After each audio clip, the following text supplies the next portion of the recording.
Merci beaucoup Catherine pour cette introduction. Donc, je suis Emmanuel Flao et je vais donc m'occuper de la première sous-session de cette première session de la journée qui va concerner les sources, caractérisation et comportement dans l'environnement.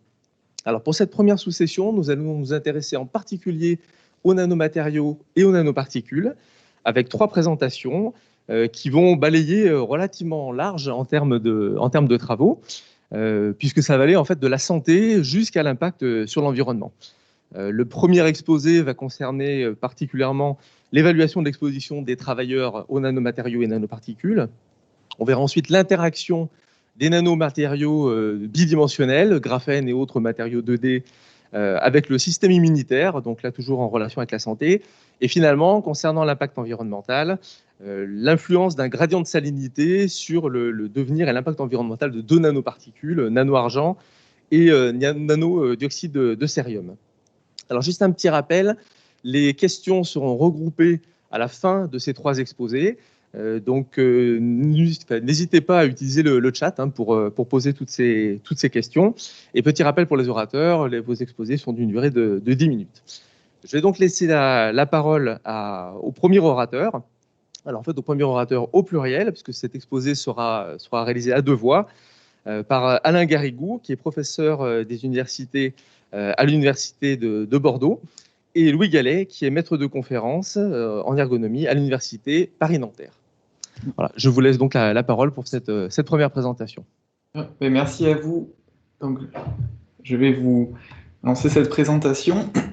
Et d'ailleurs, oui, je remercie Alain Garrigou avec qui j'ai préparé cette présentation. Et donc, nous avons convenu pour des raisons techniques et simplifier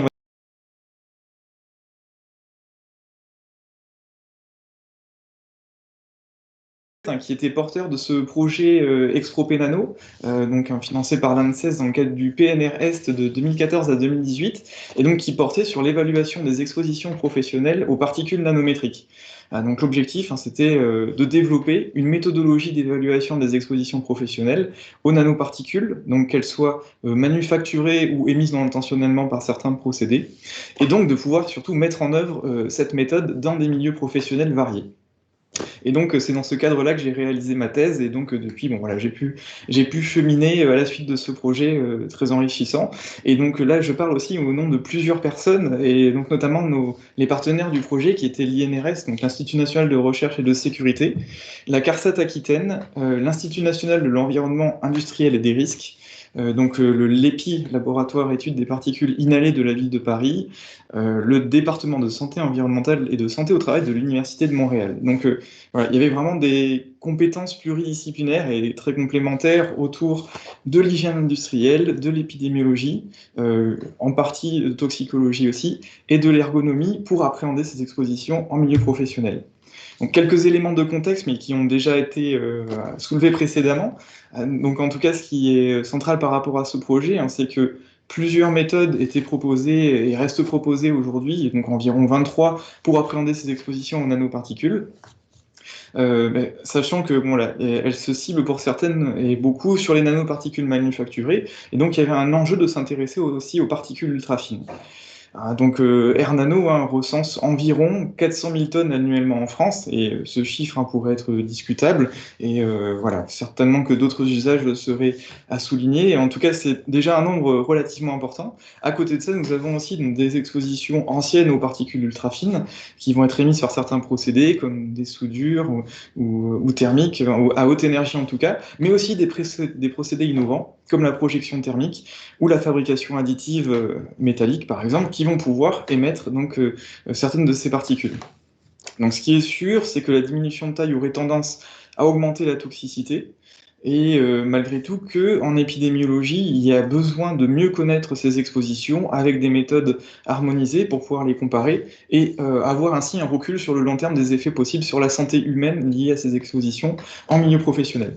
Donc dans ce cadre-là, c'est par rapport à cette diversité des approches qu'on a identifiées dans la littérature et à la fois centrée sur l'évaluation donc, des expositions par inhalation aux nanoparticules manufacturées, et aussi le manque d'une prise en compte des activités de travail humaines, hein, parce que, pour rappel, l'exposition arrive quand il y a bien rencontre entre un polluant et des travailleurs à un moment, et donc on s'est rendu compte qu'il y avait un manque de prise en compte des activités de travail aussi, donc qu'est né voilà, l'objectif de ce projet, que ça s'est construit petit à petit, et donc autour de cet enjeu de produire des connaissances sur les expositions au milieu professionnel, en partant de l'activité de travail, donc, pour réduire les incertitudes des risques liés au développement de ces nanotechnologies. Donc maintenant, en quelques mots, hein, la méthode qui a été élaborée après plusieurs réunions de travail, et donc à partir de cette revue de littérature avec les différents partenaires, s'appuie donc sur 5 étapes qui vont aller donc, dans les entreprises d'une collecte d'informations sur les sources d'exposition potentielles, avec une analyse des dispositifs de prévention et de sécurité en place, des entretiens avec les acteurs concernés, et donc qui permettent aussi d'amener une construction sociale pour implanter la démarche et élaborer des relations avec les acteurs des entreprises donc, dans lesquelles nous sommes allés. Ensuite, donc, cette deuxième étape visait à rechercher donc, des origines possibles en fonction des matériaux utilisés ou des procédés dans les entreprises, par notamment des visites de terrain, qui permettaient aussi de décrire les protections en place. Donc, ensuite, à partir d'une orientation avec concertation des acteurs de l'entreprise, nous sommes allés vers une évaluation approfondie, et donc sur laquelle je vais me centrer aujourd'hui à partir d'un exemple d'une entreprise. Nous nous appuyons notamment pour ça donc, sur une observation vidéo des activités de travail, où on filmait des situations, par exemple sur 2-3 heures, pour voir l'enchaînement des actions réalisées par les travailleurs. Nous accompagnons ça donc de mesures à la fois en temps réel et intégrées, pour connaître aussi la nature des particules auxquelles étaient exposés les travailleurs, ainsi que des mesures physiologiques afin d'appréhender l'intensité physique et pouvoir aussi caractériser cette composante potentielle de l'exposition. Donc, à partir de traitement de ces résultats et de synchronisation notamment de vidéos et de mesures en temps réel, nous avons pu réaliser donc, des entretiens dits de confrontation, en tout cas une présentation de situations d'exposition aux opérateurs, à l'encadrement et aussi en comité hygiène, sécurité et des conditions de travail, afin de mieux comprendre les expositions à partir de ces points de vue et de développer des actions de prévention. Donc, par rapport à cette étape 3 d'évaluation approfondie de l'exposition, donc il y a eu une concertation là aussi avec l'ensemble des partenaires du projet, dès le début du projet, où il y avait enjeu de définir les outils à mettre en œuvre. Donc ici, vous avez une illustration en fait des outils mis en œuvre à la fois pour mesurer les aérosols et à la fois pour caractériser les activités des opérateurs afin de décrire l'exposition de manière la plus globale possible. Donc par rapport à ces outils de mesure, nous nous sommes appuyés sur des instruments de mesure en temps réel, et donc là vous pouvez voir qu'il y avait plusieurs instruments en effet, en raison du fait qu'aujourd'hui les déterminants de la toxicité sont encore en discussion, et nous avons voulu pouvoir caractériser donc, la concentration en nombre, par exemple en masse, en nombre, et avec différents instruments, afin d'avoir à la fois une compréhension de l'exposition de l'opérateur, donc avec des positions des instruments sur les opérateurs, ou au niveau d'un point de comparaison de l'aérosol de fond. Et donc, voilà, ça, ces différents instruments en temps réel nous ont déjà permis de caractériser certains de ces paramètres de l'exposition donc en continu, afin d'observer des variations de ces concentrations au cours du temps. Et nous avons pu aussi faire des mesures donc intégrées pour analyse physico-chimique ultérieure en laboratoire des prélèvements, donc avec différentes techniques d'analyse en fonction de si nous avions des aérosols plutôt de composition minérale ou carbonée. Et donc là, aussi, nous avons pu réaliser ces prélèvements au niveau des opérateurs et de leur voie respiratoire, mais aussi au niveau d'un aérosol de fond, afin de raisonner par comparaison entre l'exposition des opérateurs et plutôt une exposition ambiante, étant donné que ces nanoparticules peuvent se répandre facilement dans l'environnement. Et l'idée, donc, c'est de vraiment voir ce qui était à l'origine des activités de travail ou de certains procédés avec lesquels travaillaient les personnes que l'on a rencontrées. Donc, à côté de ça, des mesures de cardiofréquence-métrie, notamment pour estimer l'activité physique des opérateurs, et aussi donc, des vidéos de l'activité afin d'avoir une description en parallèle des mesures en continu d'exposition. En pratique, ça ressemble à ça, la mise en œuvre des instruments. Donc on était 2 à 3 personnes à chaque fois sur le terrain pour pouvoir assurer cette mise en œuvre et le recueil de l'ensemble des données d'évaluation de l'exposition. Donc là, vous avez des petites illustrations de comment les opérateurs étaient équipés, aussi des prélèvements à point fixe, donc au niveau de la source, et au niveau d'un aérosol plus éloigné qui caractériserait l'air ambiant à proximité donc, de ces situations de travail. Maintenant, les milieux professionnels étudiés, donc nous sommes allés dans l'aéronautique sur 3 entreprises différentes, donc que ce soit militaire, un groupe aéronautique qui fabriquait à la fois des trains d'atterrissage, avec notamment la mise en œuvre de procédés de métallisation, HVOF, ou projection plasma pour l'aéronautique militaire. Donc sur un site aéronautique qui fabrique des moteurs d'hélicoptères, nous avons pu observer et évaluer des procédés de fabrication additive métallique. Dans le caoutchouc industriel, donc plusieurs opérations aussi, de pesée de poudre avec des manipulations donc, de charge sous forme de poudre, ou lors de travail sur des mélangeurs à cylindres, ou encore dans des laboratoires de recherche, donc avec des pesées de poudre nanostructurées. L'enjeu était donc de pouvoir cibler des situations de travail à la fois variées, mais aussi avec des nanoparticules en présence qui pouvaient être donc de compositions chimiques différentes, manufacturées ou émises non intentionnellement, donc plutôt de particules ultra fines. Donc, par rapport à tout ça, nous avons en fait réalisé 31 entretiens différents avec des opérateurs ou des membres de l'encadrement, suivi 13 opérations, réalisé 18 évaluations approfondies. Voilà, ce qui constitue finalement environ 50 heures d'enregistrement vidéo de situation de travail pour 135 enregistrements en temps réel et 443 prélèvements intégrés, donc de prélèvements sur filtre dans ces atmosphères de travail. Donc, par rapport à aujourd'hui, je vais faire un petit focus donc, de quelques résultats, on ne va pas pouvoir tout voir, mais sur donc, ces procédés de fabrication additive métallique dans l'aéronautique. Donc là déjà, vous pouvez voir la synchronisation de résultats à partir donc, de mesures en temps réel et de vidéos de l'activité de travail, et donc ça qui nous servait de support vraiment d'analyse de l'exposition, où on peut voir le défilement de la vidéo, et à côté, sur les différentes courbes que vous avez, vous voyez l'évolution des concentrations avec le mouvement du curseur rouge qui suit l'avancée de la vidéo. Et donc ça, nous nous en sommes servis aussi pour des entretiens avec les personnes de l'entreprise et aussi les travailleurs qui sont experts de leur travail et qui avaient une connaissance fine des causes potentielles dans certains cas de ces expositions. Donc ça, c'est vraiment une démarche essentielle pour comprendre ces expositions.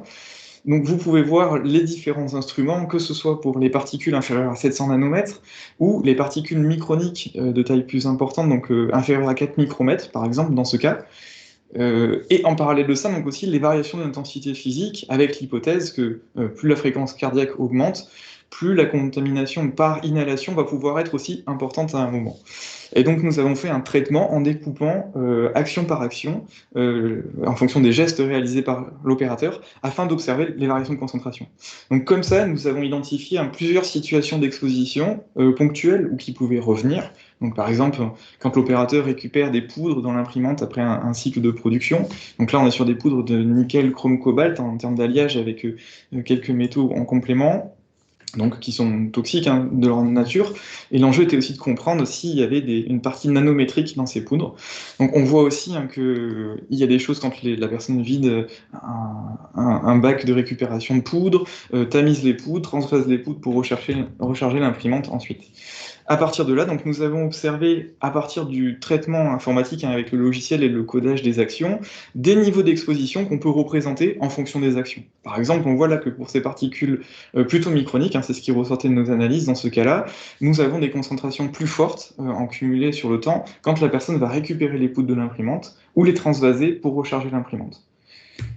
À partir aussi des prélèvements chimiques, nous avons pu voir qu'au niveau de l'opérateur, on retrouvait à la fois sur des fractions inférieures à 250 nanomètres en tout cas, et autour de 10 micromètres, ces aérosols utilisés, ces poudres en tout cas mises en œuvre dans le procédé de fabrication. Et la microscopie électronique à balayage ou à transmission a permis là, de retrouver ces particules microniques sphériques assez caractéristiques de ce qui est utilisé dans le procédé, mais aussi quelques agglomérats de nanoparticules de cobalt ou de chrome, que l'on peut voir sur la dernière image en bas à droite. Donc un enjeu par rapport à ça, et vous l'aviez compris, donc en quelques mots, c'était aussi d'associer une compréhension et une analyse des activités. Donc nous avons pu caractériser en fait des déterminants, on va dire, des facteurs organisationnels, humains ou techniques qui pouvaient contribuer à certaines de ces situations d'exposition. Par exemple, quand l'opérateur transvase les poudres, là nous avons une description des différents facteurs qui jouent et aussi une description de l'activité qui nous semblait importante à coupler à ces résultats de niveau d'exposition, et qui peuvent donc expliquer certaines origines de ces expositions, mais en même temps donc orienter des pistes d'action sur lesquelles agir pour maîtriser les expositions. Donc, quelques mots de conclusion. Déjà, par rapport à cette méthode, donc l'originalité, c'est de pouvoir prendre en compte un aérosol de fond, les activités de travail réelles, hein, telles qu'elles se passent au quotidien, c'est un vrai enjeu en termes d'évaluation et de prévention, mais à la fois aussi d'intégrer l'intensité physique dans l'évaluation de l'exposition aux aérosols. En tout cas, il y a un premier niveau par rapport à ça. Et voilà, à poursuivre. Pour l'épidémiologie, donc ça permet de produire des données représentatives et comparables en fonction de ces milieux qu'on a pu étudier, à partir d'expositions donc vraiment des individus, et pas à point fixe. Des analyses statistiques voilà, seraient aussi à poursuivre pour pouvoir comparer les différentes données en fonction des terrains. En termes de prévention, on a pu voir les apports de la transdisciplinarité pour alimenter les acteurs de la prévention et aussi de pouvoir transférer ces résultats aux entreprises. C'est aussi un vrai enjeu. Et comme aussi l'intérêt de coupler des approches qualitatives de la métrologie, mais aussi plutôt, quantitatives pardon, et qualitatives pour comprendre les expositions par l'activité de manière plus globale. Donc maintenant, il y a un enjeu de transférer cette méthode aux acteurs de la prévention et je sais qu'un travail de l'INRS se poursuit notamment avec les CARSAT sur le sujet, les caisses d'assurance retraite et de santé au travail. Il y a un enjeu aussi de poursuivre les questions de polyexposition professionnelle. Et donc là, les sciences humaines et sociales, par exemple en ergonomie, hein, que nous sommes, peuvent aider à appréhender aussi les activités et les expositions de manière systémique au niveau des entreprises, en intégrant différents facteurs. Et donc, pour proposer une approche intégrée finalement de l'exposition. Et donc, voilà, tout ça doit permettre de favoriser la conception de situations de travail sûres et durables, par exemple dans le cadre d'Industrie 4.0, où se développent, par exemple, ces nanotechnologies. Ben, merci à vous pour votre attention. Merci beaucoup pour cette première présentation. Nous allons passer donc du coup à la deuxième présentation de la sous-session, le graphène et les matériaux bidimensionnels, quels effets sur les cellules du système immunitaire? Et cette présentation va être réalisée par Alberto Bianco, qui est directeur de recherche au CNRS à l'ICT à Strasbourg. Alberto, je te laisse la parole pour 10 minutes. Bonjour, vous m'entendez? Oui. Merci. Alors, je voudrais tout d'abord remercier les organisateurs pour m'avoir invité à cette journée sur les microplastiques et les nanomatériaux. En fait, il m'a été demandé de parler des effets du graphène et d'autres matériaux bidimensionnels sur les systèmes immunitaires. Mais si je n'ai à mentionner au tout début la flagship et la problématique des masques, on aura probablement la possibilité d'en discuter pendant l'échange questions-réponses. Donc, je m'intéresse au graphène depuis plusieurs années. C'était un peu l'évolution suite à nos études que nous avons fait sur les nanotubes de carbone. Et en fait, les graphènes font partie de la famille des matériaux bidimensionnels qui comprend aussi des matériaux qui sont formés par d'autres types d'éléments. Là, cette diapositive montre ceux qui sont les plus étudiés récemment. Et donc, dans les graphènes, les graphènes est aussi une famille de matériaux. Et c'est fondamental de décrire exactement les propriétés physico-chimiques de ces différents graphènes. Et donc, nous avons les monofeuillets, des graphènes qu'on appelle few layers, un certain nombre de feuillets, 2, 3, 4, 5. Et puis, l'oxyde de graphène, qui est plutôt un matériel plein de fonctions oxygénées, qui a des caractéristiques différentes. On parle d'un matériel très, très hydrophobe, très difficile à disperser dans des milieux physiologiques, en passant par l'oxyde de graphène, qui est plutôt très, très stable en solution aqueuse.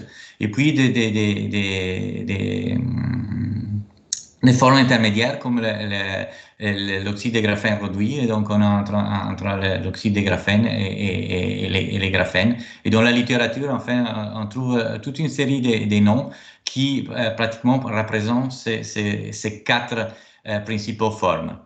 Alors, on s'est posé justement la question d'essayer de classer ces matériaux en fonction de certains paramètres qui on pourrait exploiter ensuite pour une corrélation avec les effets biologiques, par exemple. Et donc, très important, c'est de définir les rapports entre le carbone et l'oxygène, la taille de ces matériaux et les noms des feuillets. Et donc, on peut aller de la situation idéale, les graphènes monofeuillets, à d'autres types de graphènes ou de graphite oxydé ou non, et sous forme nanométrique et même micrométrique. Donc, l'idée, c'était en fait, et c'est celle par exemple, de classer des graphènes qui pourraient être, par exemple, inflammatoires, ou alors des graphènes avec d'autres caractéristiques physico-chimiques qui pourraient avoir une activité anticancéreuse. Ça, on l'avait proposé depuis un certain nombre d'années, en 2014, et plus récemment, en fait, on a fait une recherche dans la littérature pour essayer d'insérer dans ces box, cette cage, des données expérimentales existantes. Et on s'est particulièrement intéressé, par exemple, aux macrophages, c'est les cellules du système immunitaire qui sont très importantes pour notre défense. Et en regardant un certain nombre de publications, il y en a une cinquantaine dans lesquelles on retrouve les macrophages comme cellules étudiées, et surtout on retrouve les caractéristiques. Souvent les graphènes ou les dérivés de graphènes ne sont pas bien décrits, donc on ne peut pas vraiment aller les classer dans ces volumes. Et finalement, ce qu'on a trouvé, en fait, c'est qu'on peut classer, par exemple, les différents graphènes en trois régions, volumes, et on a par exemple des matériaux, surtout basés sur l'oxyde de graphène, qui activent les macrophages et qui ont un effet sur la viabilité qui est disons limité, mais qui est dose dépendant. En fait, ensuite, si pratiquement on essaye d'éliminer les groupements fonctionnels oxygénés, c'est ce qui en fait nous avons vérifié provoquer de l'inflammation, du stress oxydant. En fait, on se retrouve avec des matériaux à base de graphène qui ont une toxicité très très limitée. Ensuite, il y en a d'autres qui pratiquement sont encore moins toxiques, mais là, nous sommes dans le cas des graphènes qui ont des tailles extrêmement grandes et avec des nombres de feuillets très élevés. Et on peut imaginer que les cellules, par exemple, comme les macrophages, ne sont pas capables de les internaliser, mais ils interagissent et donc ils ne reconnaissent pas, ils ne sont pas capables finalement de les intégrer et de les éliminer ou de répondre à ces matériaux. Alors, nous sommes intéressés, par exemple, aux différents oxydes de graphène qui rentrent en fait dans cette volume. Et nous avons fait une étude comparative depuis quelques années, ça de 2013, dans laquelle on a sélectionné 3 types d'oxydes de graphène avec des tailles différentes, de quelques micromètres à quelques centaines de nanomètres. On les a bien caractérisés parce que ça, c'est l'aspect fondamental qu'on est en train de regarder. Et ensuite, nous avons comparé leur toxicité dans des macrophages primaires, humains et murines. Et on s'est rendu compte, en fait, que ces matériaux, en fonction de leur taille, sont plus toxiques sur les cellules de rongeurs plutôt que dans les cellules humaines. Et dans les cellules humaines, nous avons mis en évidence une toxicité qui est dose dépendante. Et nous avons vu aussi que les graphènes plus petits, en fait, provoquent une mort cellulaire plus importante. Et nous avons mis en évidence des cellules nécrotiques qui fait si que probablement les mécanismes de toxicité par à travers un déménagement de la cellule de la membrane de ce type de cellules.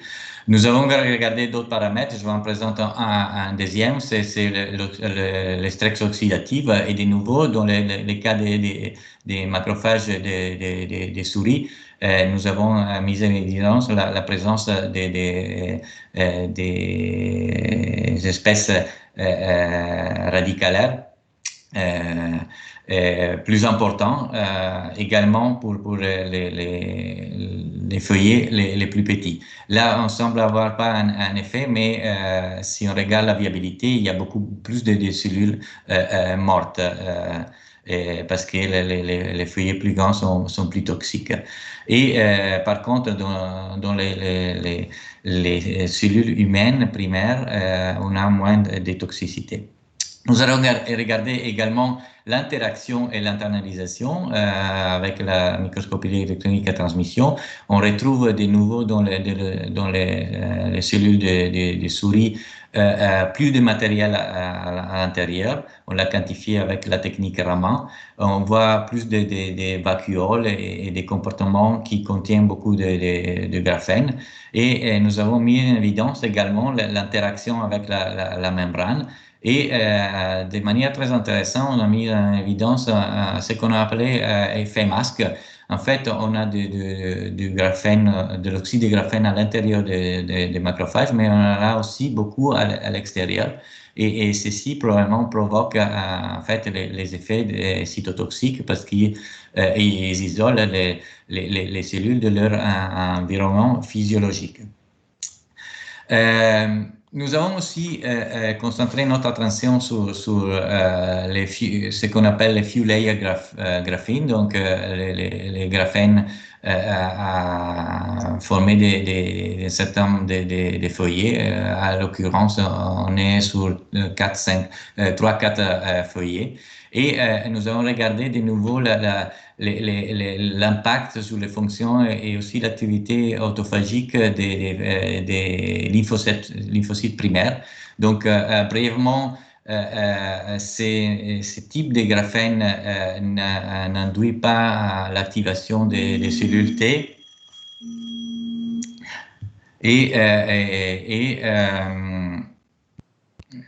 Désolé.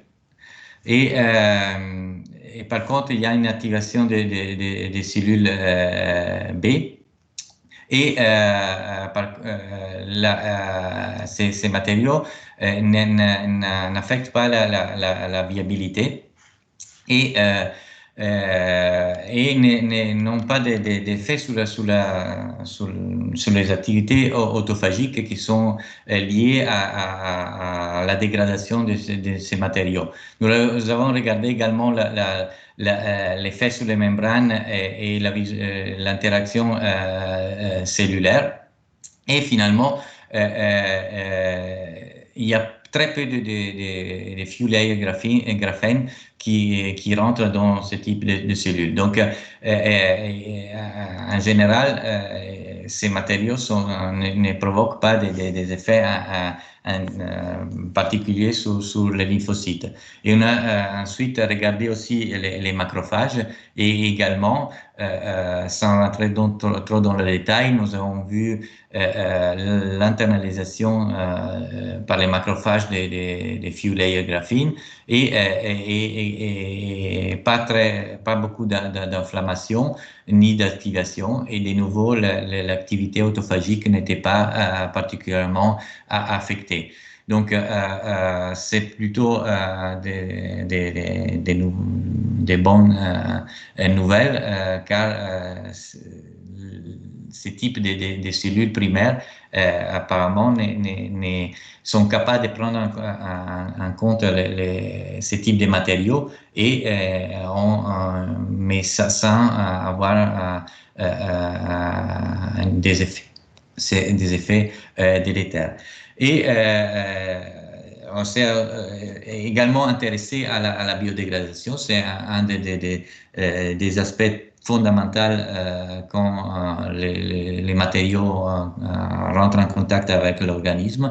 Et les neutrophiles, qui sont des cellules dont les poumons responsables d'éliminer les matériaux, mais aussi les bactéries ou les virus ou toutes molécules exogènes, sécrètent quand ils sont activés de la myéloperoxydase. C'est une enzyme qui nous avons démontré être capable de dégrader les graphènes. Nous avons regardé des graphènes monofeuillés au few layer et vous voyez ici les images thèmes du matériau de départ. Et suite au traitement avec la myéloperoxydase en présence d'oxyde de H2O2, au cours du temps, après 40 heures pratiquement, on a des matériaux qui sont très dégradés et pratiquement en forme du CO2. Nous avons regardé également en présence d'une neutrophiles activée, la dégradation en suivant les pics caractéristiques de ces matériaux, les pics Raman. On a une diminution de ces pics caractéristiques et des rapports entre des pics qui nous donnent une information sur la dégradation et sur en fait l'évolution de ces matériaux. Donc les neutrophiles même sont capables de dégrader ces matériaux. Alors très brièvement, parce que mon temps est terminé, on est en train de regarder aussi l'impact d'autres types de matériaux à base du sulfure du molybdène non fonctionnalisés ou fonctionnalisés. Et nous avons regardé leur impact sur les cellules cancéreuses, sur la lignée des macrophages et sur les macrophages primaires. Et nous ne voyons pas des effets toxiques évidents. Il y a une dose-réponse, mais les effets les différences ne sont pas significatifs. Les cellules sont également capables de les internaliser. Et nous avons regardé également la biodégradation, donc par de nouveau la myéloperoxydase ou l'H2O2. Et ces matériaux se dégradent très bien et très rapidement. Et en fait, ils sont même plus, ils sont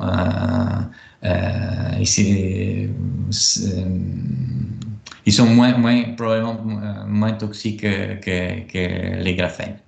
Alors, en conclusion, je vous ai présenté différents matériaux bidimensionnels.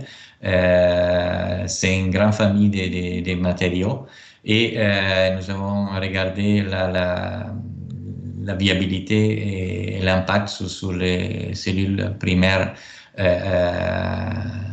murines, humaines. Nous avons mis en évidence la biodégradabilité et celle-ci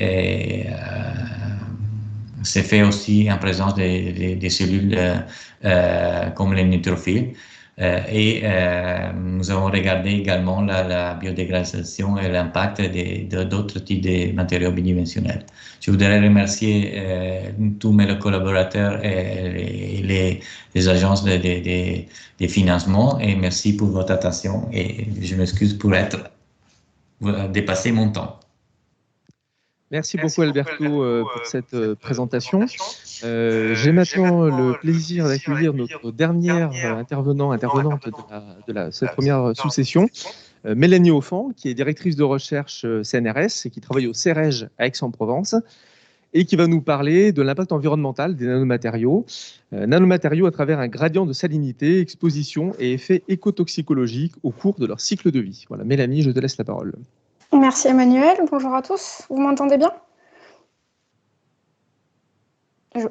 J'en déduis que oui. Merci pour cette invitation à vous présenter nos travaux sur les risques environnementaux associés aux nanomatériaux. Alors, quand on regarde ce qui est fait à l'heure actuelle sur ces sujets-là, il y a deux approches très complémentaires qui sont utilisées. Une première approche qui se base sur des arbres décisionnels où on regarde paramètre par paramètre à la fois l'exposition et puis les effets des nanomatériaux sur différentes cibles biologiques, des bactéries, des macro-organismes aquatiques ou même terrestres. Dans cette approche-là, les paramètres sont souvent étudiés de manière très indépendante. Et puis, il y a une autre approche un peu plus intégrée dans laquelle on sélectionne un scénario de contamination qui nous semble le pertinent et on regarde au sein d'un même design expérimental à la fois la caractérisation physique du devenir des nanoparticules dans ce milieu-là et puis les effets sur les organismes vivants à différentes échelles. Et donc, c'est surtout sur cette approche-là qu'on a travaillé depuis une dizaine d'années maintenant. Et donc, ce qu'il nous fallait pour développer correctement cette approche, c'était un outil expérimental qui nous permette de manière très intégrée de regarder les effets et le devenir de ces nanomatériaux dans des écosystèmes cibles. Et on avait besoin d'un design expérimental qui soit assez versatile pour tester différents environnements, qui pouvaient avoir des salinités différentes, des origines différentes. Et puis, on avait aussi besoin d'aller vers la compréhension des risques sur des durées d'exposition plus longues que ce qui était fait auparavant, donc sur du moyen, long terme, et de pouvoir tester à la fois des contaminations chroniques, des contaminations ponctuelles, le tout dans des conditions d'exposition environnementale qui soient le plus réalistes possible. Et donc pour ça, nous avons développé en collaboration avec plusieurs laboratoires français des mésocosmes d'eau douce et puis estuariens. Donc c'est les schémas que vous avez ici. À gauche, vous avez un mésocosme d'eau douce qui est utilisé pour tester différents milieux de rivières, de mares. Et puis à droite, vous avez ce même dispositif expérimental qui a été adapté pour pouvoir prendre en compte le cycle de la marée. Ces designs ont été bien perçus par la communauté européenne puisqu'ils ont été proposés comme des Standard Operating Procedure dans le cadre du projet H2020, FP7 Nanoreg à l'époque. Donc, dans ces mésocosmes, le gros avantage, c'est qu'on peut, comme je vous le disais, avec une approche qui est très interdisciplinaire, caractériser très finement l'exposition, donc l'agrégation, la dissolution, changement de spéciation des nanomatériaux dans les écosystèmes, et puis aussi les effets sur le vivant à différentes échelles, que ce soit à l'échelle des communautés, des populations, des organismes ou même de certains marqueurs moléculaires. Alors, dans ces mésocosmes, nous avons étudié depuis quelques années un grand nombre de nanoparticules ou nanomatériaux qui correspondent à différents stades du cycle de vie, dont Jérôme vous a parlé tout à l'heure, donc que ce soit au stade de production pour des nanoparticules qu'on appelle pristines, que vous avez ici. Donc, on a travaillé sur différentes chimies de particules avec des propriétés de surface ou de structure qui étaient différentes. Et puis, on a travaillé aussi avec des nanoproduits commercialisés et on se plaçait dans des conditions soit d'utilisation de ces nanoproduits, soit de fin de vie de ces produits-là. Et donc, on arrive maintenant à avoir une belle vision de ce qui peut se passer à différents stades de ce cycle de vie-là. Alors, j'ai choisi aujourd'hui deux exemples. pour essayer de rester dans le temps imparti. Le premier exemple, c'est celui de nanoparticules d'argent avec des formes différentes. On sait que dans les applications à l'heure actuelle qui utilisent le nano-argent, on l'utilise pour ses propriétés antibactériennes, mais aussi pour ses propriétés optiques. Et les industriels ou les personnes qui synthétisent jouent beaucoup sur la forme des particules pour contrôler leurs propriétés. Et bien sûr, on s'est posé la question de savoir si, en fonction de la forme de ces particules, on pouvait avoir aussi des effets sur les écosystèmes qui soient différents. Donc, on a pris ces nanoparticules, ces nanosphères ou des nanoplaquettes que l'on a exposées en mésocosme qui mimaient un milieu de rivière, avec des organismes cibles qui étaient entre autres le gahamar, là, cette petite crevette que vous voyez en bas de l'écran. Donc, on a tout d'abord caractérisé le devenir de ces nanosphères et nanoplaquettes dans ce milieu-là. On a montré que dans les deux cas, quelle que soit la forme des particules, on avait une très forte accumulation dans le sédiment. On avait une assez faible dissolution de l'argent. Et puis, on avait une forte interaction avec les organismes qui se nourrissaient à la surface du sédiment, puisqu'ils étaient capables d'ingérer de l'argent. Dans les deux cas aussi, quelle que soit la forme, on avait une forte transformation de l'argent, puisque vous le savez, l'argent est connu pour s'oxyder. Et donc, on a observé une sulfuration de l'argent qui était importante, à la fois au niveau des organismes et puis au niveau des sédiments. Donc là, l'exposition nous semblait être la même, quelle que soit la forme des nanoparticules. En revanche, ce qu'on a pu montrer, c'est qu'en termes d'impact, la forme jouait beaucoup. On a montré qu'on avait un stress oxydant un peu plus fort pour les nanoplaquettes. Et puis, ces nanoplaquettes-là avaient un effet assez significatif sur la structure des communautés microbiennes de ces écosystèmes. Et donc, alors que l'exposition change peu entre les nanosphères et les nanoplaquettes, on avait une toxicité qui était très dépendante de la forme, qui s'explique par le fait que ces nanoplaquettes ont des défauts structuraux qui sont issus de leur synthèse et qui contribuent à une plus forte réactivité, une plus forte toxicité. Donc ça avait déjà été montré dans le in vivo pour des cellules de poissons. Et donc on a pu confirmer que c'était également le cas quand on était à une échelle de complexité un peu plus importante en travaillant en mésocosme. Et donc ça, bien sûr, ça a une implication quand on pense à ce que Jérôme nous a raconté tout à l'heure sur le safer by design. Bien sûr, le fait que la forme joue sur la toxicité est quelque chose qui doit être pris en compte dans les étapes suivantes en termes de fabrication de produits.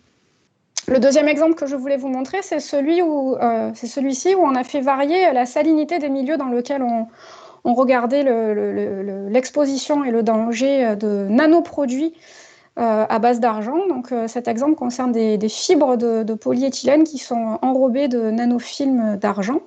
Alors là, l'exemple, c'est celui de pansements qui sont commercialisés avec ces genres de structures-là.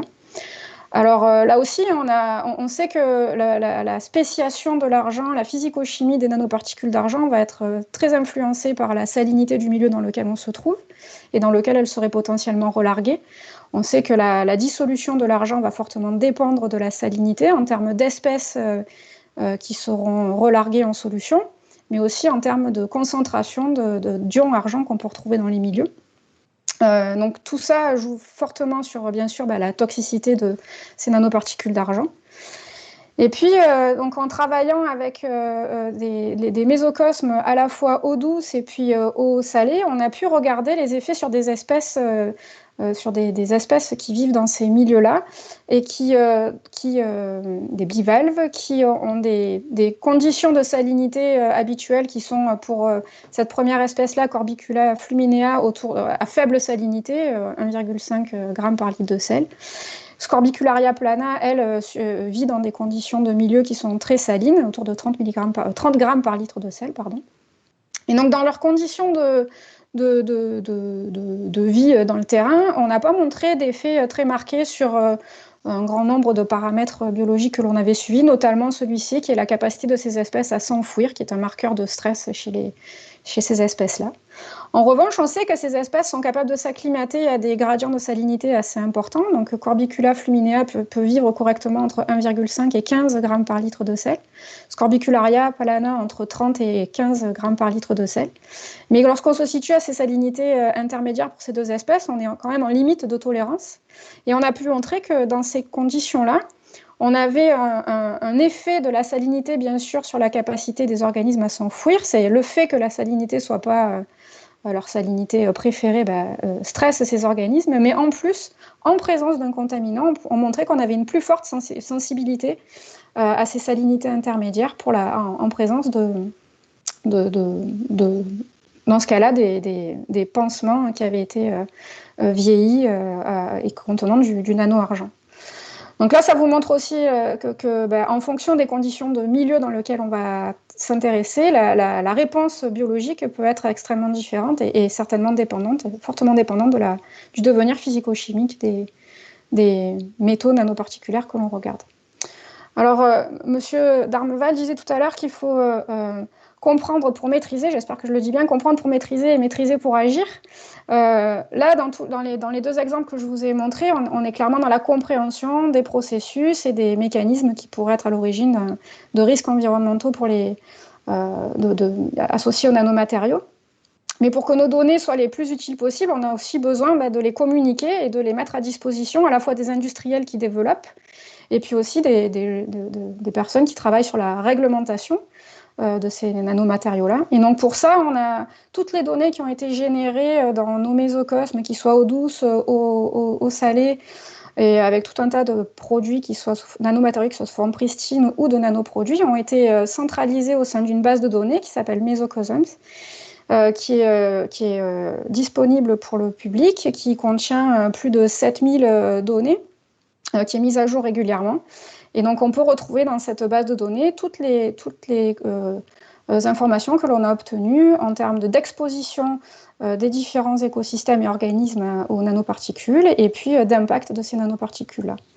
On a pu aussi s'intéresser et évaluer la robustesse des données qui étaient acquises en mésocosme et puis la robustesse de notre procédure et puis la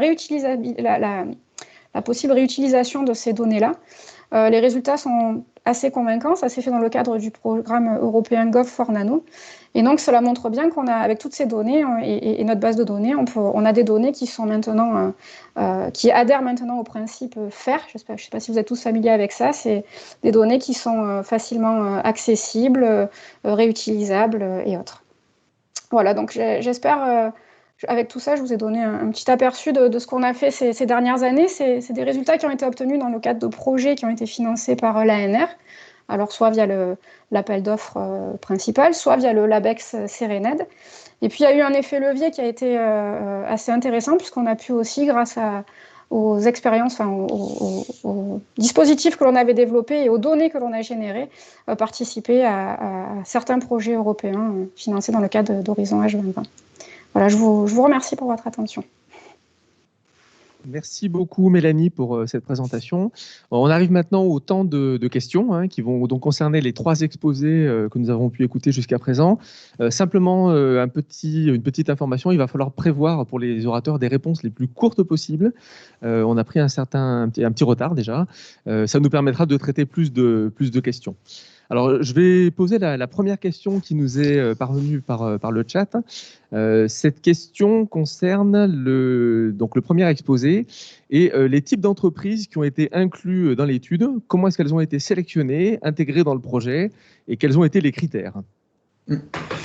Mais merci pour la transmission de la question. Donc, en effet, c'est vrai que ça, c'était un point important de discussion. Au début, on avait même envisagé éventuellement d'essayer de voir une extraction de la base Nano pour pouvoir contacter ces entreprises. Alors, c'est vrai que ça s'est fait clairement par rapport aussi à des opportunités de contact avec des milieux professionnels, des entreprises dans lesquelles il y avait déjà eu des interventions sur ce sujet-là, ou même des stages dans le cadre aussi des activités de l'Université de Bordeaux où des étudiants allaient déjà faire des terrains.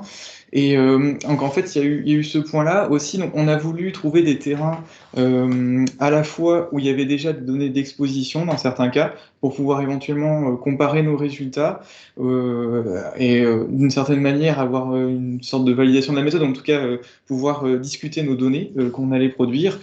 Et aussi, c'était des terrains où on pouvait caractériser, on savait potentiellement en tout cas les particules qui étaient émises à partir des techniques de prélèvement qu'on avait et de la métrologie qui était à disposition. Donc en fait, il y a un peu de tout ça qui est rentré en compte.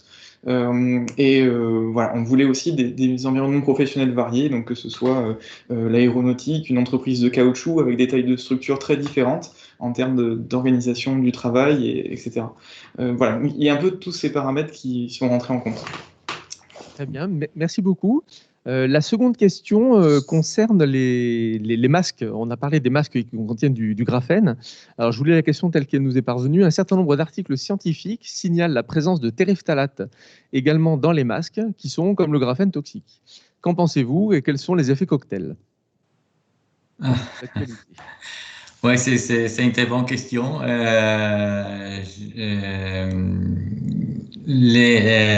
La problématique des masques, c'est venu, comme a été mentionné, parce qu'il y a une étude de l'Agence de santé canadienne avait remarqué des risques avec les masques qui contiennent du graphène et du polymère. On ne sait pas exactement quel type de graphène. Ça, c'est la chose la plus difficile à décrire.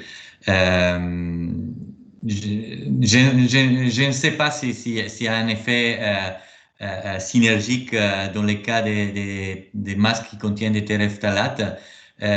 Pour ce qui concerne les masques impliqués dans l'étude canadienne, en fait, les enfants qui avaient eu des soucis, ils parlaient même des fibres inhalées. Donc, c'est vrai que si la qualité du masque et la position de la couche où on a le nanomatériau n'est pas bien considéré, ça peut être en fait un problème et il faut être très très vigilant. Le principe de précaution est fondamental, mais mettre des couches avec des molécules dangereuses à contact de la bouche, c'est pas vraiment très très approprié. On peut imaginer de pouvoir insérer ces nanomatériaux sous des couches plus internes où il y a moins de risques.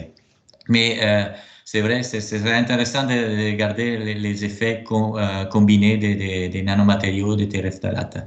Merci. Merci beaucoup Alberto pour cette réponse. La question suivante concerne le nanodioxyde de titane et en particulier, je suppose, la base de données R-Nano. J'interprète un petit peu la question.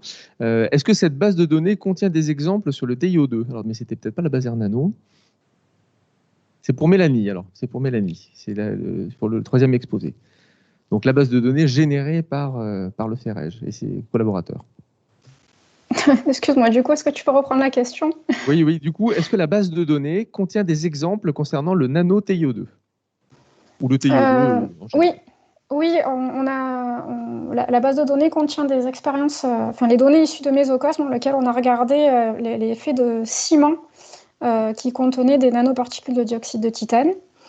Et puis aussi des nanoparticules de dioxyde de titane, alors qu'on appelle pristines, qui ont des formes différentes et donc des activités photocatalytiques et potentiellement phototoxiques différentes. Donc oui, tout ça est inclus dans la base de données Mésocosme.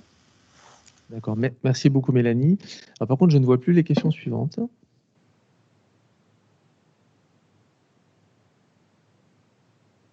Non, je n'ai plus de questions à l'écran. Eh bien, écoutez, ça veut dire que malheureusement, il a fallu faire des choix parmi les nombreuses questions qui nous sont arrivées. Et je vais donc laisser la parole à mon collègue Johnny Gasperi, qui va être donc en charge de la deuxième sous-session.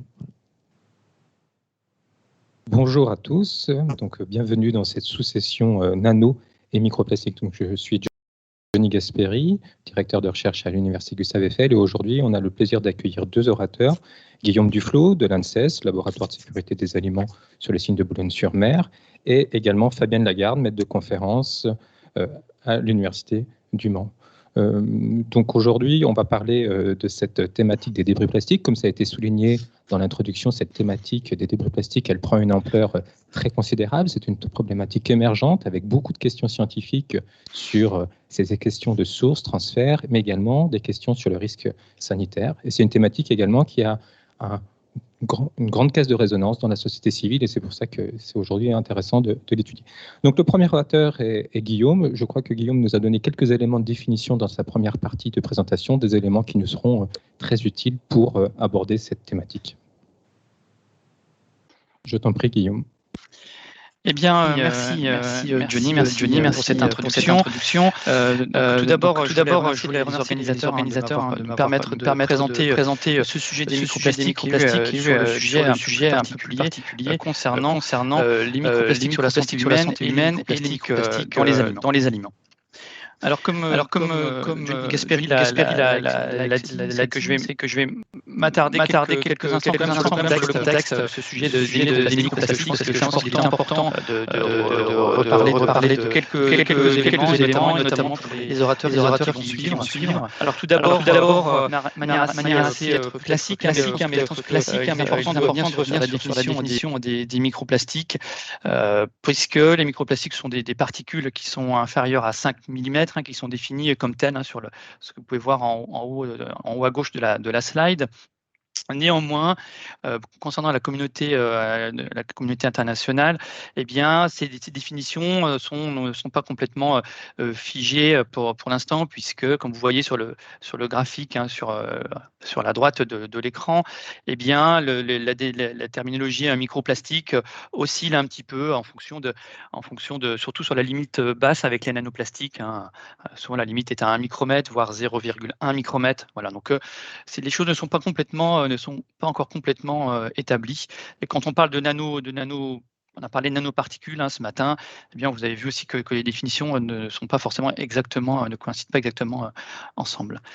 Alors, important de rappeler aussi, là relativement rapidement, mais c'est la diversité de provenance de ces particules de plastique.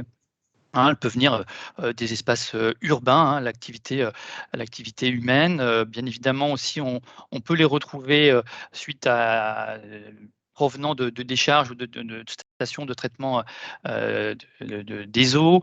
On la retrouve aussi liée à l'activité et aux activités maritimes de manière générale, l'industrie, mais aussi l'activité de pêche, de culture et aussi d'élevage marin. Et tous ces éléments, aussi l'activité de loisirs aussi peut apporter de la contamination par les plastiques. Là, je parle plastique pour l'instant de manière globale, et toutes ces sources, finalement, vont arriver dans les mers et dans les océans pour contaminer l'environnement marin. Alors, une diversité aussi de formes.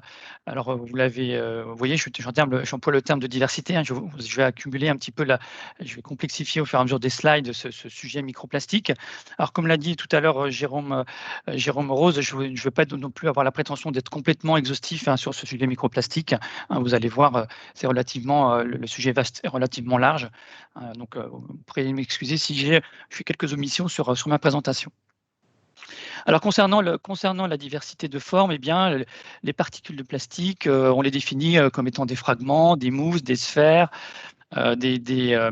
aussi des granules, des films. Donc, en termes de structure, on voit que ce sont des éléments qui peuvent être très différents. On a longtemps utilisé, même pour les études, des particules sphériques, mais on se rend compte que dans l'environnement, comme on est sur la droite, eh bien, on est sur des types de plastique qui peuvent être relativement différents. Et je pense que tout le monde peut comprendre qu'il y a une différence assez nette entre avoir un fragment qui peut être présent dans un aliment ou autre, d'une fibre qui a quand même une morphologie qui est très différente. Alors, une diversité également de composition, puisque là, on retrouve une bonne vingtaine de types de polymères qui composent les plastiques. Là, vous avez la liste sur la gauche avec noté de petites étoiles les principaux plastiques qui sont produits. Le Big Six, pour reprendre quelques exemples, le PET qu'on retrouve dans les bouteilles d'eau, le polystyrène, le polypropylène, etc. Il ne faut pas oublier dans ces polymères, dans cette liste qui est la liste classique que l'on retrouve, c'est bien évidemment l'arrivée aussi de bioplastiques, les PLA, les PHA et les PHB, qui sont de nouveaux composés qui se retrouvent utilisés pour la fabrication d'objets. Alors, diversité de composition également au niveau des additifs, puisque les plastiques ne sont pas uniquement composés de polymères. On a l'habitude de comparer un plastique à un plat de spaghettis, notamment, comme vous voyez sur l'écran, à la bolognaise, où les spaghettis sont le polymère de plastique que j'ai décrit précédemment, et la sauce correspond en fait aux additifs. Donc, l'élément important, c'est qu'ils sont d'origine relativement différente, qui sont utilisés en fonction de et des besoins technologiques pour leurs propriétés. Les plastifiants, les retardateurs de flamme, comme c'est noté, les antioxydants. Voilà, donc ça permet de conférer au plastique la souplesse, exactement l'utilité que l'on souhaite avoir. Le souci de ces additifs plastiques, comme je le soulignais, c'est qu'ils ne sont pas liés directement à la structure, même si la structure est rigide. On peut avoir des phénomènes qu'on appelle de lixiviation, c'est-à-dire que les additifs peuvent se relarguer en fait dans l'environnement dans lequel ils se trouvent, que ce soit l'environnement marin, terrestre ou chez l'homme si on consomme des produits qui peuvent être contaminés. Alors, là aussi, une diversité liée à la structure. La structure des microplastiques, comme je l'expliquais, ne sont pas des billes complètement parfaites. Elles ont des structures un peu diverses et variées, comme je l'ai cité précédemment, mais aussi sur la surface. Et sur cette surface, je vous ai expliqué juste là sur la slide avant, qu'on pouvait avoir des additifs qui peuvent composer ce produit, mais on peut aussi avoir ce qu'on appelle des NIAS, des composés qui sont non intentionnellement ajoutés. Donc ça, c'est au moment de la fabrication. Donc là, c'est aussi des éléments qui ne sont pas forcément maîtrisés. Pour ajouter un niveau de complexité encore un peu supplémentaire, c'est sur ces éléments plastiques, peuvent venir, de par leur propriété de surface, peuvent venir s'absorber des composés organiques hydrophobes. Alors, on peut citer des HAP, on peut citer des pesticides, différents types de composés organiques hydrophobes. Des métaux aussi peuvent venir s'absorber sur ces particules, des métaux lourds de différents types, et également des bactéries, des algues, des différents organismes. Donc tout ça fait qu'en fait, je pense que vous voyez un peu la complexité de ces éléments plastiques qui vont vivre et dans différents compartiments, que ce soit l'air, la mer, les cours d'eau, la terre, voire les organismes. Tous ces éléments vont interagir avec ces différents éléments. Et ça en fait un cocktail de contaminants si on regarde la totalité potentiellement de produits que l'on peut avoir sur ces microplastiques. Alors c'est important, au vu comme je voulais le montrer dans cette introduction, comme l'a souligné Chelsea Rockman en 2019 dans une publication, il est important de repenser, de redéfinir peut-être ce qu'on appelle globalement les microplastiques, justement se dire que c'est pas une famille homogène.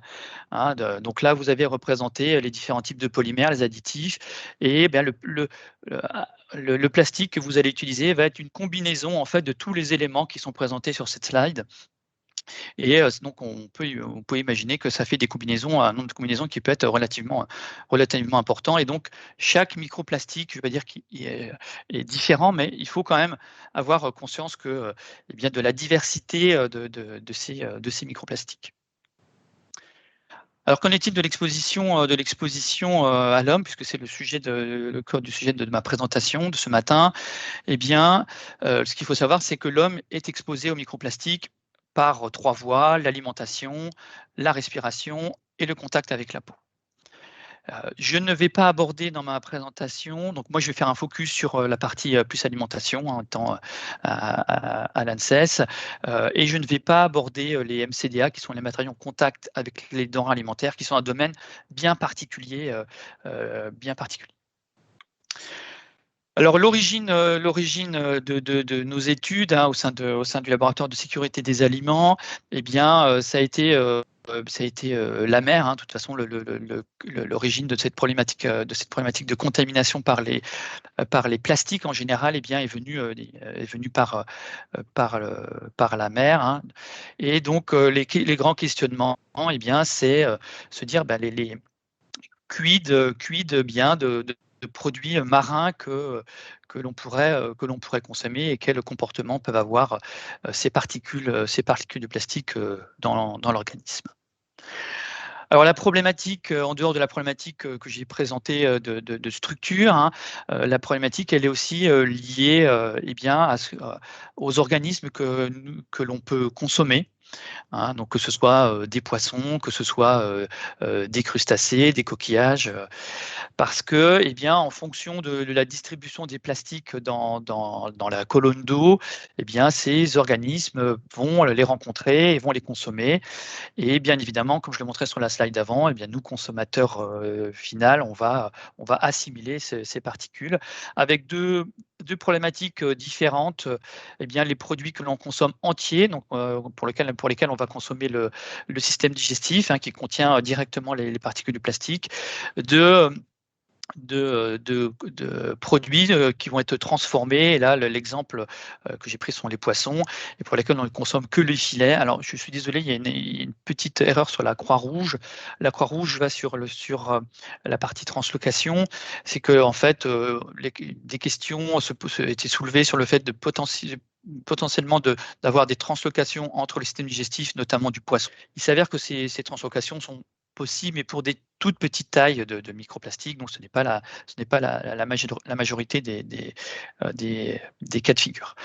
Là, j'ai remis ici sur la gauche les densités des particules de plastique qui, en fonction de leur densité, vont se trouver à différents niveaux de la colonne d'eau, en sachant que ces particules de plastique, comme je l'ai expliqué juste avant, vont subir des colonisations d'organismes, et donc en fonction de leur colonisation, leur densité va pouvoir aussi également être changée. Donc voilà, ça fait un écosystème relativement complexe. Alors le premier challenge sur ce sujet microplastique d'il y a quelques années, qui a encore lieu d'ailleurs toujours au jour d'aujourd'hui, est de pouvoir harmoniser les méthodes, puisqu'il s'agit d'une thématique émergente.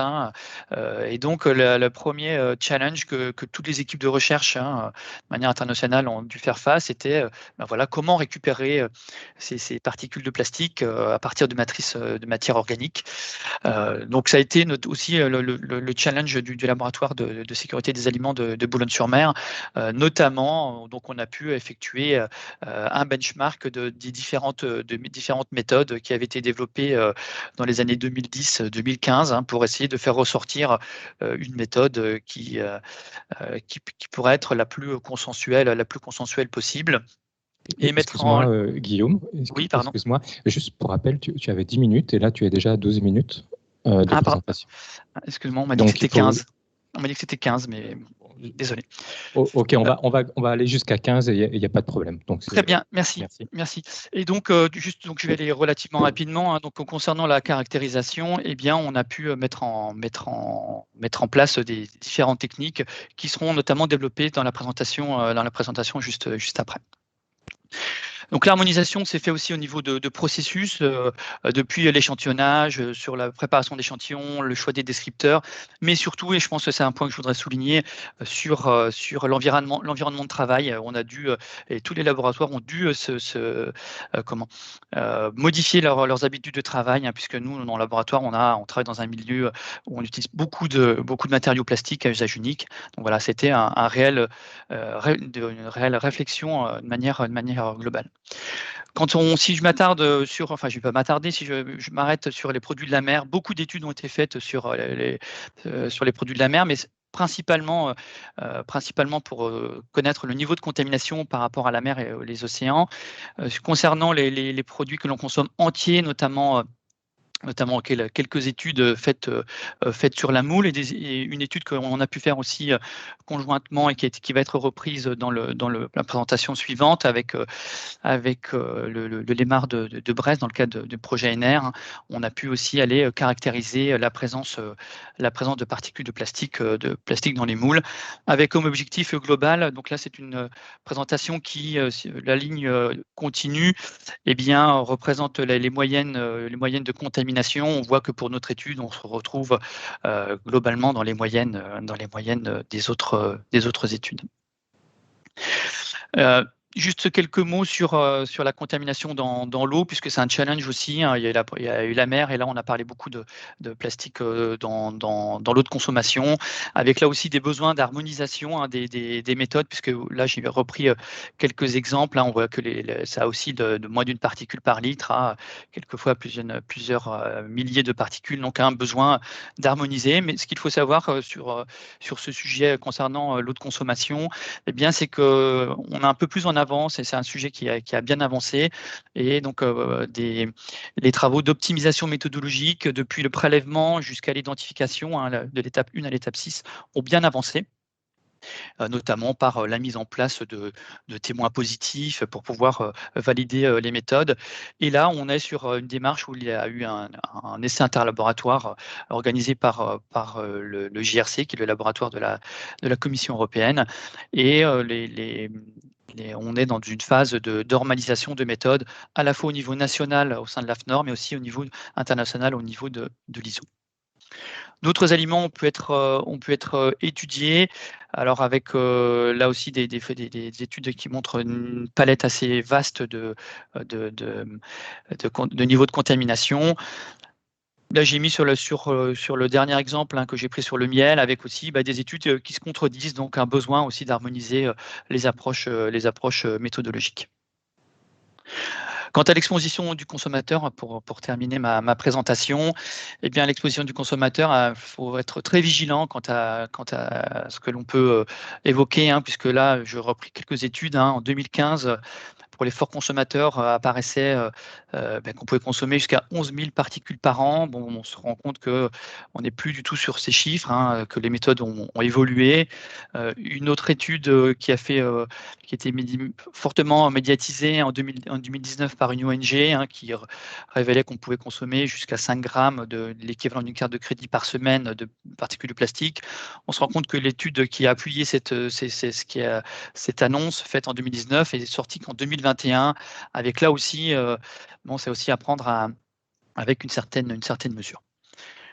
Les dernières données révèlent sur des consommateurs américains qu'on pourrait consommer jusqu'à 39 000 à 52 000 particules avec une approche bien ciblée.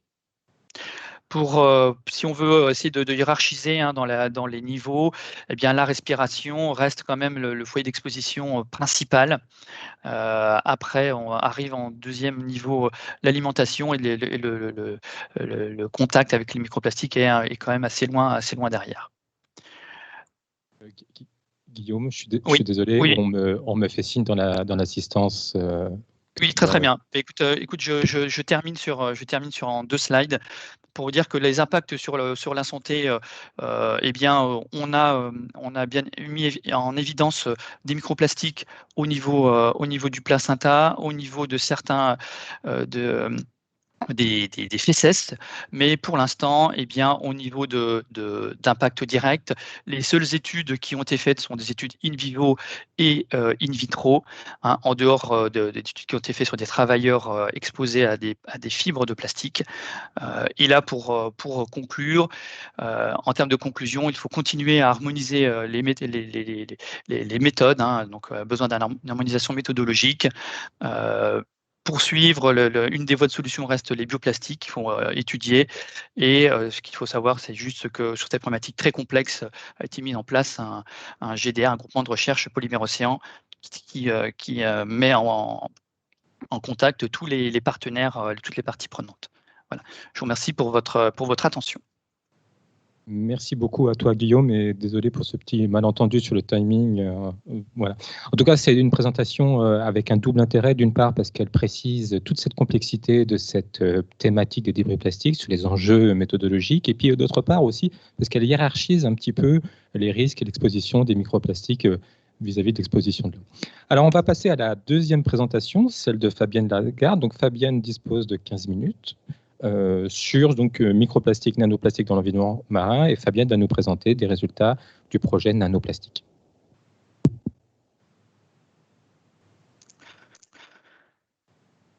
Donc, dans un premier temps, des résultats du projet nanoplastique, puis dans un second temps, sur les projets BESMAN, le projet européen BESMAN. Voilà, ça y est, pardon, vous m'entendez? Voilà. Voilà. Donc, vous voyez ma présentation aussi. Moi, Alors, merci beaucoup, Johnny, pour l'introduction, et merci à Guillaume qui a très bien posé la problématique. Moi, je vais vous parler en particulier d'un projet nanoplastique qui a été sélectionné par l'ANR à l'édition 2015, que nous avons commencé à 2016 et que j'ai eu la chance de porter. Et c'est le premier projet, je crois, sur la thématique microplastique dans l'environnement marin, où nous avons essayé d'étudier de leur caractérisation, leurs impacts jusqu'aux risques sanitaires. Nous étions de 6 partenaires principaux et 2 sous-traitants dans ce projet. Donc, c'était un gros projet avec des laboratoires très impliqués. Vous allez comprendre par la suite pourquoi. Je tiens notamment à présenter le LEMAR, qui était le partenaire principal, puisqu'ils étaient co-superviseurs avec moi, l'IFREMER, le GEPEA, le LM2E, et l'ANSES, Guillaume notamment, qui faisait partie de ce projet, ainsi que le CEDRE, qui travaille actuellement beaucoup aussi sur les microplastiques. Alors, le contexte, quand nous avons eu ce projet, nous, en 2015, c'était vraiment, on commençait tout juste à parler de la problématique des plastiques, dans le cadre, évidemment, d'une production mondiale qui est en constante augmentation. Et il y a un papier en 2015, notamment, qui est sorti dans Science, dont on a beaucoup parlé, et qui a, pour la première fois, estimé la quantité des déchets qui entrent réellement dans l'environnement aquatique chaque année, avec des projections assez sombres. Et on était déjà à l'époque autour de plus de 10 millions de tonnes de plastique qui pouvaient entrer dans le milieu aquatique chaque année. C'était un moment où on commençait tout juste à parler de la problématique, et vous voyez, j'ai mis là le nombre de citations sur les microplastiques. On voit bien qu'on était vraiment à une dizaine, vingtaine de papiers par an. C'était vraiment un sujet qui était émergent, et on voit que, évidemment, depuis, ça a énormément augmenté. À l'époque, une des grandes problématiques aussi qui se posait, c'était où passe le plastique en mer. Donc, on nous parlait de quantités énormes, de plusieurs millions de tonnes qui entraient dans l'environnement. Et ce plastique, eh bien, on avait du mal à le retrouver en mer. Les premiers comptages de l'époque montraient qu'il y avait moins de 1% de ces plastiques que l'on retrouvait à la surface des océans. Et donc, c'était une des grandes questions.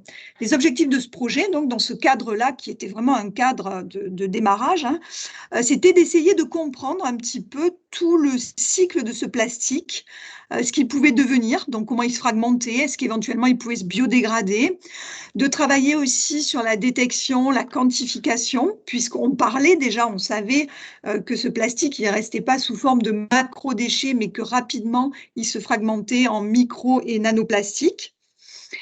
Quels étaient les contaminants associés, j'en reparlerai un petit peu, et puis surtout quels étaient les impacts et les risques liés à la présence de ce plastique dans l'environnement. Donc un projet très ambitieux et qui nécessitait donc d'avoir vraiment une pluridisciplinarité, et c'est pour ça qu'on avait réuni un consortium à la fois de chimistes, de polyméristes, d'écotoxicologues, d'océanographes. Donc, j'ai choisi de vous présenter quelques résultats. Je ne pourrai pas tout vous présenter. Je vais juste présenter quelques grands blocs. On a notamment travaillé beaucoup sur la dégradation de ces plastiques. Guillaume Duflot vous l'a montré. Les plastiques, c'est une famille de contaminants très divers. Il y a plus de 4000 formulations de plastique, si on regarde au niveau des différents polymères, mais aussi au niveau des différents additifs. Et en fait, ils se dégradent probablement tous de façon différente, ce qui fait qu'on n'a pas les mêmes cinétiques de formation des microplastiques et éventuellement des nanoplastiques dans l'environnement. Je garderai, moi, dans ma présentation, la définition de microplastique comme étant inférieur à 5 mm, ça je crois que c'est admis dans toute la communauté, et nanoplastique inférieur à 1 micromètre, même si ça ne correspond pas effectivement à la taille que les gens qui travaillent sur les nanomatériaux définissent, eux, dans leur domaine. Donc, nous avons travaillé, par exemple, nous, au laboratoire, là, c'est les travaux que j'ai supervisés, sur la fragmentation en fonction du type de polymère. Nous avons travaillé sur 2 polymères en particulier, le polyéthylène et le polypropylène, parce que ce sont les plus produits et donc les plus retrouvés dans l'environnement. Et nous avons pu, par exemple, mettre en évidence le fait que l'eau va modifier, la présence d'eau va modifier la cinétique de fragmentation au cours du temps, et que la forme et la taille des fragments qui vont être générés après un certain temps de vieillissement dans l'eau vont être fortement liés au procédé de fabrication. Donc voilà déjà un premier lien entre la fabrication des matériaux et leur devenir ultime. On a aussi évidemment comparé les polymères entre eux, polyéthylène, polypropylène, et on s'est rendu compte que pour des polymères qui sont finalement relativement proches en termes de structure, puisque les deux contiennent finalement uniquement du carbone et de l'hydrogène, eh bien le type de polymère, mais surtout sa morphologie, sa microstructure va complètement modifier sa dégradation toujours dans de l'eau et sous photodégradation, et va jouer aussi sur la taille des fragments qui sont générés. Dans tous les cas, en ce qui nous concerne, on était très intéressés par la présence éventuellement de nanoplastiques, et probablement que les conditions dans lesquelles on a travaillé, les temps de vieillissement peut-être n'étaient pas suffisamment longs, et la proportion de nanoplastiques qui ont été générés est restée extrêmement faible dans toutes nos expériences de vieillissement, et notamment si on parle de nanoplastiques en dessous de 500 nanomètres, même dans les manipulations que l'on fait encore actuellement, qui sont plus là, qui sont sur des objets un peu plus complexes, on a des quantités de nanoplastiques pour l'instant produites qui restent très très faibles en masse. La conclusion sur la dégradation et où est-ce qu'on en est sur la formation des microplastiques et nanoplastiques, ce sont des études qui prennent énormément de temps parce qu'un plastique, c'est durable, c'est très stable, donc c'est très difficile de regarder comment il va se dégrader dans l'environnement, et on a pourtant beaucoup de questions là-dessus. On a parlé des masques en introduction ce matin. Combien de temps un masque va réellement rester dans l'environnement? Est-ce que ces microplastiques sont durables? On a assez peu de réponses là-dessus parce que ce sont des manipulations qui prennent du temps, et parce que l'analyse à différentes échelles, micro, nano, éventuellement moléculaire, produits solubles, est difficile à faire sur de mêmes échantillons. La dégradation, c'est un ensemble de mécanismes très lents et très complexes, surtout si on veut les simuler dans l'environnement. Et donc, il y a nécessité de vraiment continuer à travailler là-dessus pour essayer justement de prédire la durabilité de ces polluants et leur persistance dans l'environnement. Je dirais quelques mots sur les protocoles. Guillaume a commencé, donc je vais peut-être passer un petit peu plus vite que prévu. Si on regarde en gros comment on détecte, on identifie et on quantifie des microplastiques ou des nanoplastiques dans l'environnement, en gros, il y a 3 grandes phases qui est d'une part la préparation des échantillons, c'est-à-dire que selon la complexité des échantillons, il va falloir éliminer déjà tout ce qui n'est pas du plastique, et le plastique représente généralement 0,001% de l'échantillon, donc ça fait beaucoup de choses à éliminer, en particulier quand il s'agit par exemple d'organismes, où il va falloir enlever toute la matière organique. Donc il y a toute une partie sur la séparation et l'extraction des plastiques pour finalement ne retrouver que ces microplastiques, et qui ensuite vont devoir être identifiés. Et là, on n'a malheureusement pas pu bénéficier de tout ce qui était connu au niveau des nanomatériaux, parce que les techniques utilisées sur l'identification des nanométaux, par exemple, n'ont pas pu être utilisées dans le cas des nanopolymères. Donc, des méthodes à remettre au point. Et à l'heure actuelle, il y a 2 grands types de méthodes qui sont utilisées, qui sont les spectroscopies vibrationnelles et la spectrométrie, la spectroscopie de masse, qui permettent, la pyrologie GCMS notamment, d'identifier les polymères. Nous, dans le cadre de nanoplastiques, de l'ANR, nous avons testé, puisque nous étions plusieurs équipes avec des équipements différents, nous avons étudié plusieurs types d'échantillons, de l'eau, notamment des eaux de surface dans la rade de Brest, par exemple, ou bien des eaux de Méditerranée avec l'Ifremer. Et nous avons utilisé plusieurs modes de préparation des échantillons et surtout plusieurs outils pour identifier ces plastiques, plusieurs techniques utilisées.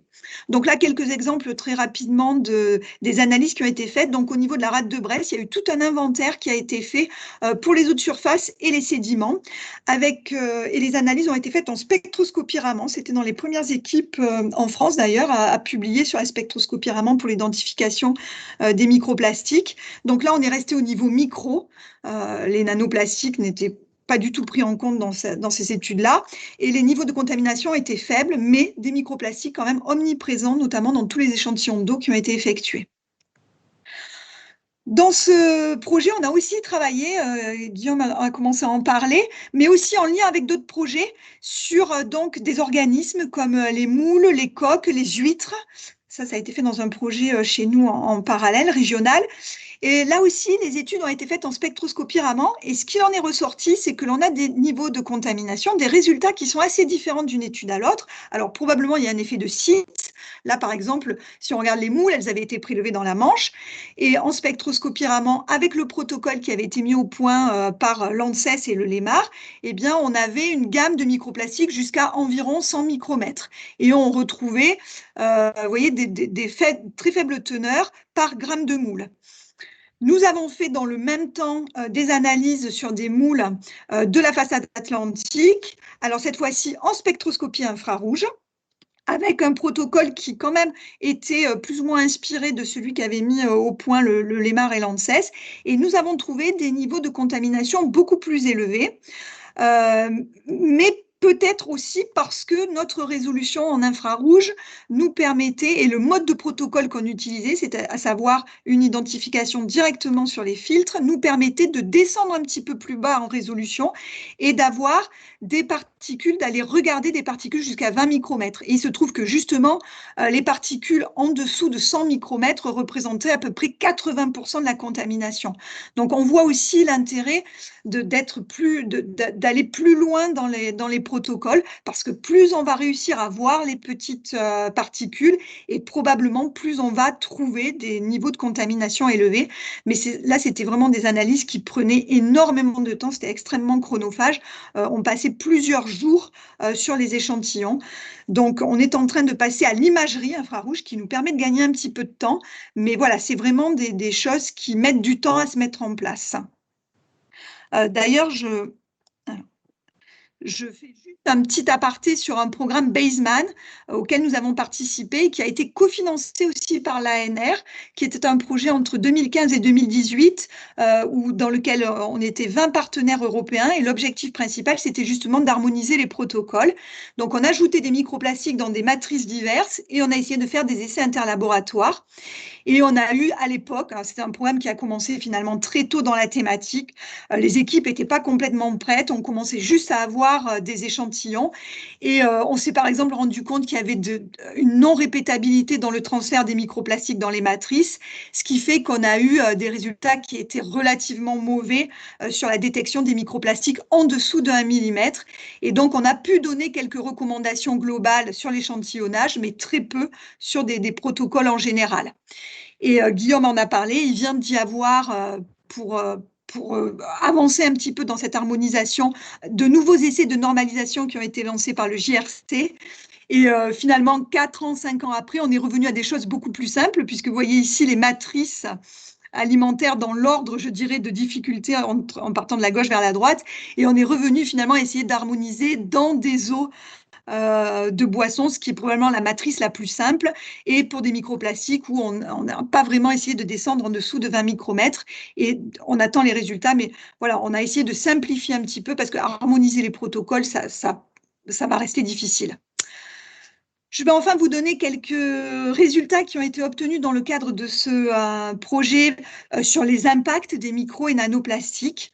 Donc, il y a eu notamment, on a d'abord testé les microplastiques. Alors ça avait été fait un tout petit peu même avant le projet, notamment par le LEMAR et aussi chez nous à l'IMMM, où on avait montré que les microplastiques sur des microalgues, par exemple, avaient peu d'effets sur la croissance ou la photosynthèse. Par contre, on avait vu plutôt des effets, je dirais, plutôt mécaniques avec de l'hétéroagrégation qui s'est vu sur différents types de microplastiques, différents types de microalgues, ce qui a quand même un impact sur la sédimentation, à la fois des plastiques d'ailleurs et des microalgues, et une modification du comportement dans la colonne d'eau, ce qui peut expliquer d'ailleurs qu'une partie des microplastiques légers ne restent pas en surface, mais on va être retrouvés en quantité non négligeable dans les sédiments.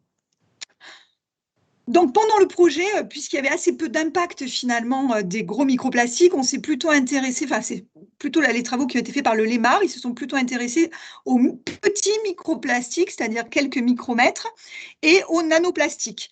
Et ils ont testé sur plusieurs types d'organismes, des diatomées par exemple, et où ils ont pu voir qu'il y avait peu de modifications significatives sur la morphologie des cellules, mais quand même une diminution de l'activité métabolique et des compositions de ces cellules en lipides. Visiblement, il y a vraiment un effet sur les lipides, la production de lipides.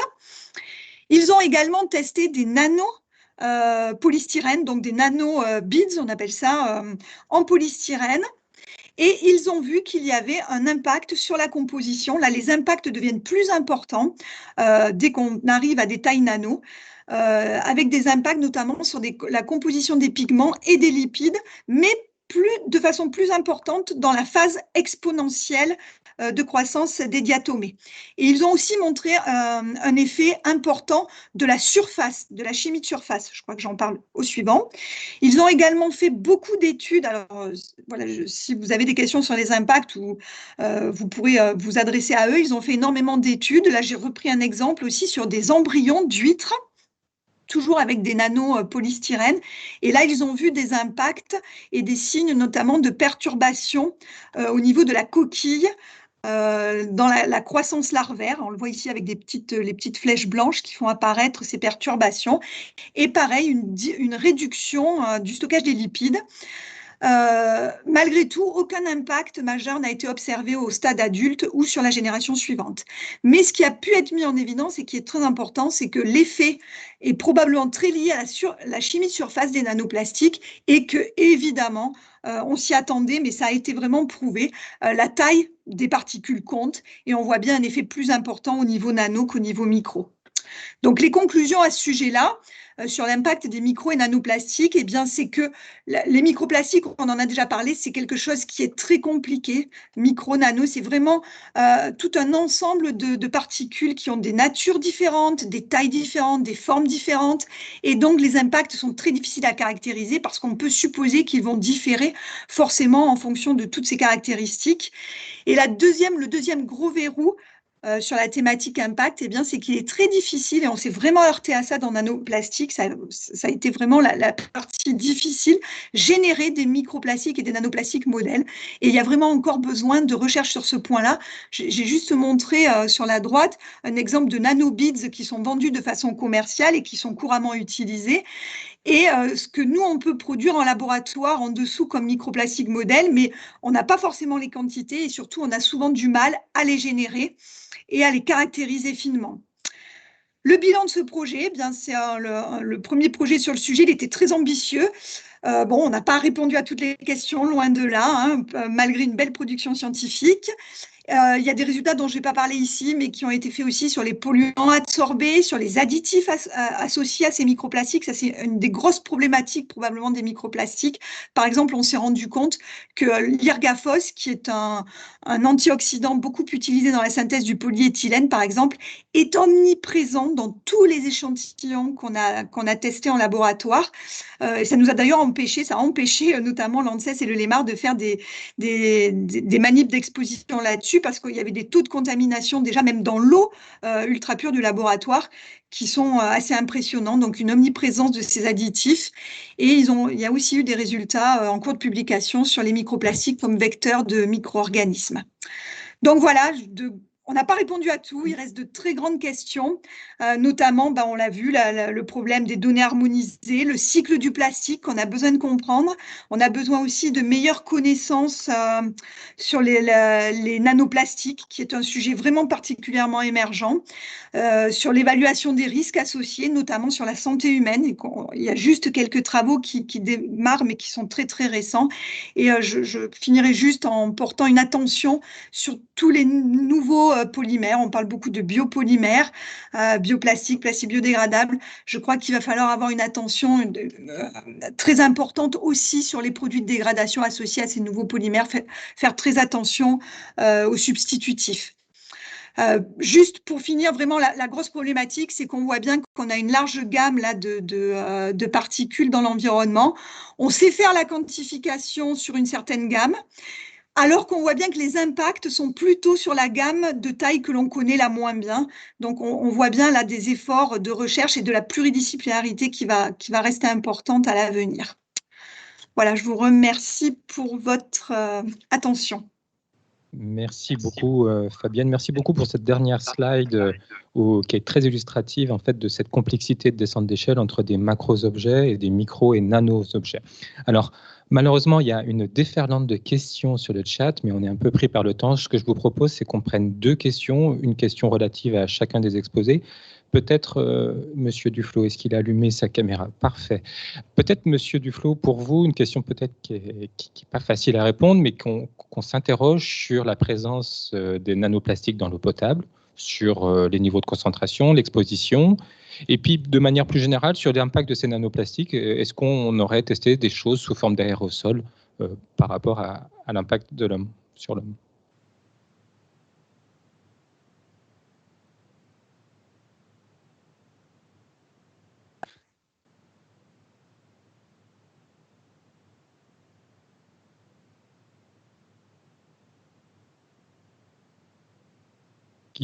Est-ce que tu peux allumer ton micro, s'il te plaît, Guillaume?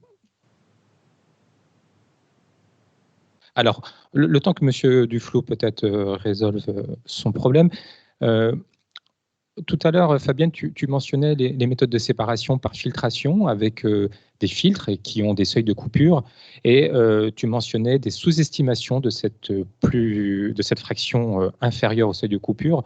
Est-ce que tu peux en donner un petit peu plus, préciser en fait ce que tu voulais dire par là, et avoir des précisions également sur l'efficacité de filtration de ces membranes? Sur les seuils de coupure, en fait, je pense qu'on a tous ce même problème entre des seuils de coupure quand on récupère nos échantillons, nos microplastiques. Le but, c'est vraiment d'isoler les microplastiques pour réussir ensuite à les identifier.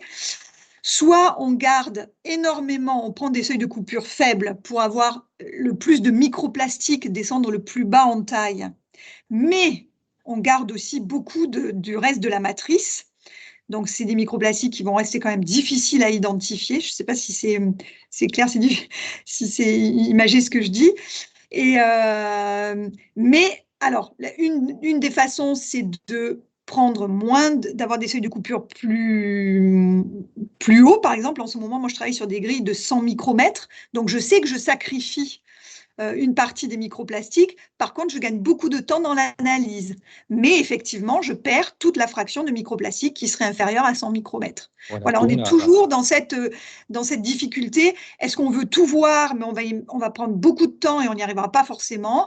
Est-ce qu'on choisit de voir moins de choses, mais peut-être d'aller plus vers une automatisation des mesures? Il y a une complémentarité des méthodes, en effet, en fonction de la cible et de la fourchette de taille qu'on vise. Est-ce que M. Duflo a réglé son problème de micro? Est-ce que, par rapport à cette question de nanoplastique dans l'eau potable, Guillaume, tu veux apporter quelques éléments?